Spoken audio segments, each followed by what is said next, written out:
Okay, welcome back to our final video in this course, and we're going to be talking about hanging pawns. Very interesting concept. Not many people know how to work with them or against them. So if we do things right here, you're going to have knowledge that not many people can say they have. So first thing about hanging pawns, just by the look of it, we can all agree that they look intimidating. They're controlling so much over the center, and in this video, we're going to be talking about what to do against them, but it's going to help us if we understand what our opponent is trying to do.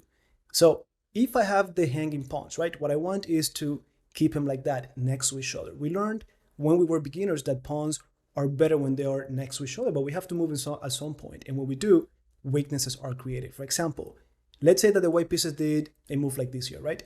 If the black pieces just don't know and they do something like pawn d4, automatically this is going to be a weak square. Our pieces all of a sudden have some options. Now, before you could see my knight cannot go to c4, e4, this knight cannot go to d4.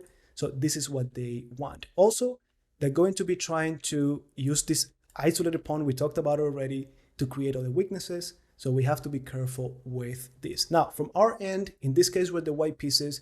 And what we're trying to do the opposite. We're trying to make those pawns move, either separate them or make them advance so that we can occupy the squares in front of them. And we already talked about left behind pawns, right? So one last time, if they do d4, this is going to be a good square in front of a left behind pawn.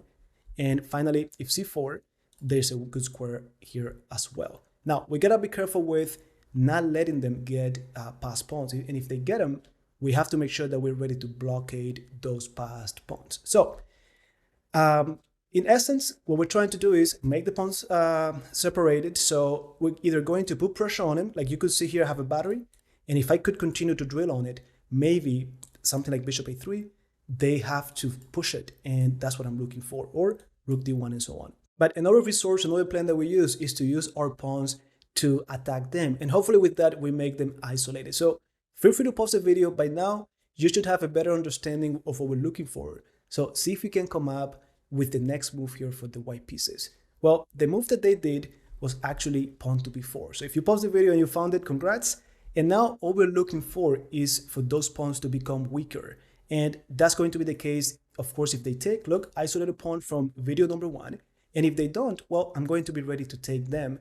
And that pawn is going to be isolated no matter what. Now, in this game, after b4, the black pieces did knight b to d7. But if they had taken, just for you to know, we had not only this nice square on d4, but also even queen c7 has to be very, very powerful. We are penetrating, putting pressure, and we're going to capitalize on this activity. We're down a pawn, but don't forget, this one is isolated, and at the same time, we have just a lot of activity. This queen of the 7th rank, combined with the knight on d4, combined with the bishop, is just overwhelming. And for example, let's say they did something like bishop a6, saving the bishop. Well, we could continue with knight d4, queen d7. Now, what do you think? Should we trade on d7 or not? Well, the right answer is that we don't want to do that. We're down a pawn, don't forget, so we want to stay away from the endgame for now. But also, I want to use this initiative that I've gotten, and I want to do something like queen f4 so that my rook is the one getting to c7 with a tempo. This is what we're looking for. Now, in this game, and by the way, guys, you know what? I know that this may be unnecessary, but I'm going to show you just a little bit more. So let's say here they do something like bishop d6. We're trying to do rook c7. I'm going to go queen h4. And then the line that they give in this game as an option is rook e8, then bishop h3. Notice that the bishop is not so interested on the isolated pawn, but we're focusing now on getting active. So queen a4. Knight f5, you see that knight went from f3 to d4 to f5 only after we got rid of those hanging pawns that were controlling the center. So bishop e5, then rook takes, and now there's a very nice tactic. See if you can find it. Let me know in the comments if you find the right move. But what we're looking for is finally knight h6. And look, make no mistake, when your pieces are active, tactics are in the air. We have 3 pieces on the king side, and of course, after the pawn takes, queen takes, hitting the rook, hitting the pawn, our rook could go to c7. This is just a lot. So going back here after b4, you see why they didn't take.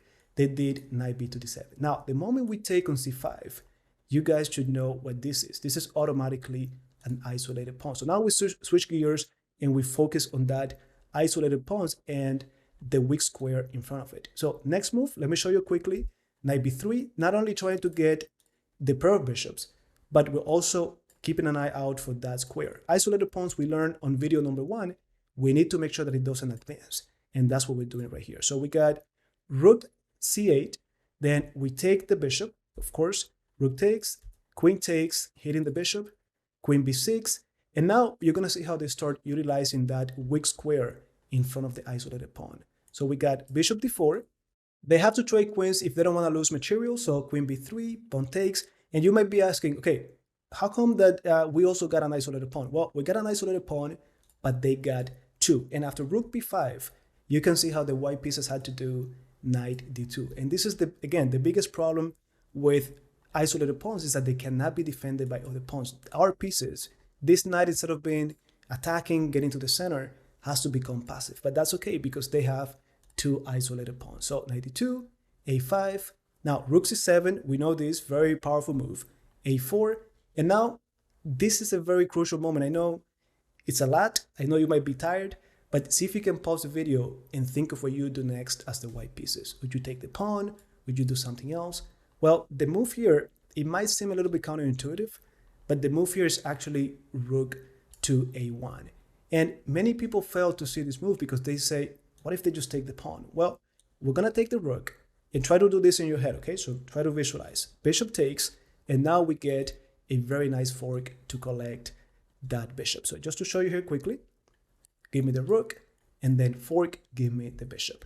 But even if you see that tactic, many people still don't really like that because this pawn could advance, and this is a pass pawn 2 squares away from promotion. Well, if we went over video number 1 of this course, you should remember that even if it's a pass pawn, it is isolated, and the more they push it, the harder it is to defend. So that's why the white pieces are okay with a3. So after a3, we got pawn e3, then king starts coming over to the center. After king f8, we got bishop f1. Notice again, the bishop is not interested in that pawn. We're trying to get active. So we're hitting the rook, rook goes to b4, and now we almost can do this fork, hitting the king and the rook, and we cannot even eliminate the defender because they replace it with another knight. But I hope that you guys thought of that. So after rook b4, now we have a very simple maneuver. It looks very basic, and I want to see if you can find it. This is the last time I'm going to ask you to do this, because out of my students, whenever I ask them to do it, a lot of them, they just cannot think of it. It's so counterintuitive, at the same time, very basic, that they wouldn't do it in a real game. But this maneuver that we're looking for is guaranteed that you're going to collect that isolated pawn. And the move, again, very simple, is just bringing this rook to c2, a2, and once we double up on it, there's nothing they could do to hold on to the pawn. It's hard to see because many people, for some reason, they have a hard time thinking of going back, but that's all it takes. Now, king e6. Now, king e7, just trying to get to the center, double up, we collect the pawn. And let me just show you how the game ended, guys, because you're going to see that once we get that pawn, everything sort of collapses. So we got knight c5, bishop c3, the rook has to go back. And now these knights are going to e4. So we're being prophylactic here with f3.